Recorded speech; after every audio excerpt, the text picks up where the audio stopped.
aga Malin vilistas mängu alanuks, sõidame ja esimese nurgalöögi sisse kerivalt, pall on seal lahtine ja väga ohtlikult lahtine. Larsen keerutab ja lööb ka, aga muidu oleks ehk pahandus tekkinud, oleks ehk Palberg selle palli endale võtnud. Järgmine tsender ja 13. minutil viib Mark-Oliver Roosnupp Levadia 1-0 juhtima. Turd tsenderdab, Roosnupp lööb ja lihtne on see jalgpall, sõbrad. Ja Levadia fännid ka, keda siia suve peal. Jooksvas tabelis nüüd on Levadia 75 punkti peal, kui siit nüüd veel otsitakse ja tuleb ja siin sajab väravaid, mitte vihma. Daamid ja härrad, Tilma Vretic suurendab Levadia eduseisu, kurvad Torresel nägu naerul. Levadia mehed lustivad ja nüüd küll tundub, et iga löök läheb sisse juba. Nüüd siis saab selle arvu 12-ks muuta. Oi, siin nüüd tõstetakse pall värava ette ja tuleb 19. minutil Mihkel Ainsalu ja tõeline väravasadu siin Pärnus. Aga väga ühte poolde. Ja kas sellega on juba mäng tehtud? Tundub, et oleme valmis. Malin puhus vilet. Ja Pajo keerutab, aga Valner püüab. Aga natukene kiiremaks see võib-olla mängu teeb.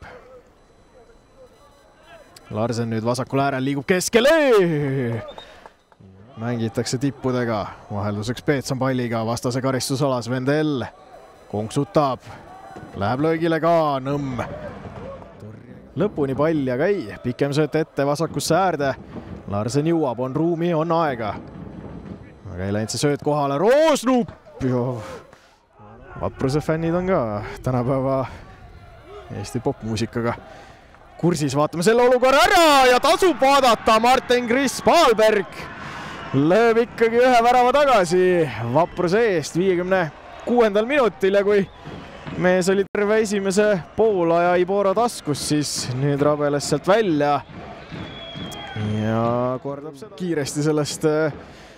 Oi, siin nüüd ei saa ikkagi kiiresti lidub praegu Vendel sinna karistusalasse, lööb ka, aga moodustanud müüri, vaatame, mis on lahendus, välja kõnnib ära, Pajo keerutab, aga sõite kordusest ka seda võidujooksu, nüüd Vendel ja Sild oma vahel võidu jooksmas, Vendel jõuab karistusalasse, ei lähe see pall sisse.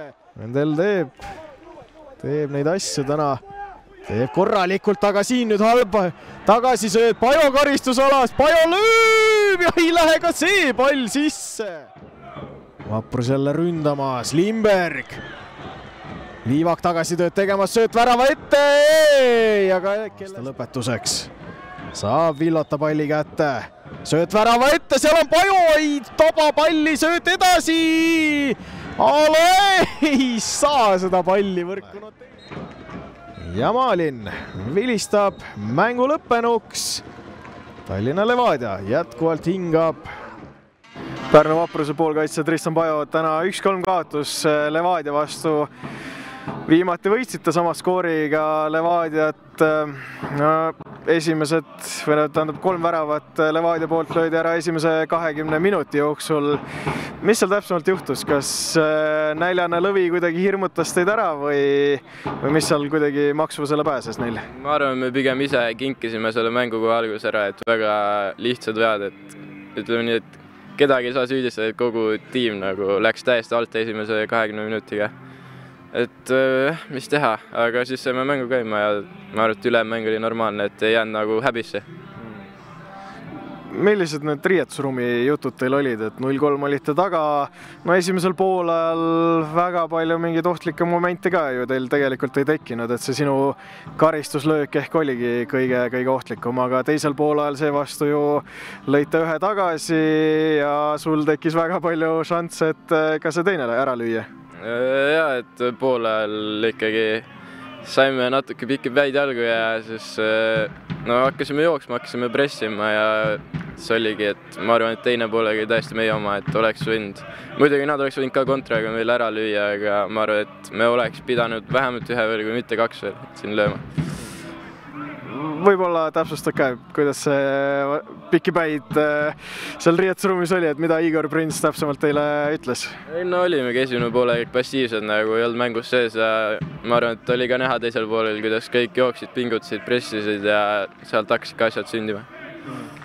No teie punktisaagist on ka päris palju juttu olnud, et ületasite selle 2023. aastal seatud tippmargi, nüüd on 49 punkti.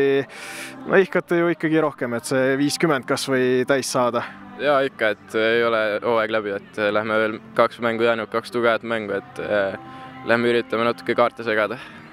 No teil on veel üks karikamäng tulekul, küll madalama liiga tiimi vastu, aga sellegi poolest ju lähete sinna endast 100% andma, ma eeldan. Ja lähme ikkagi edasi saama järgmist ringi.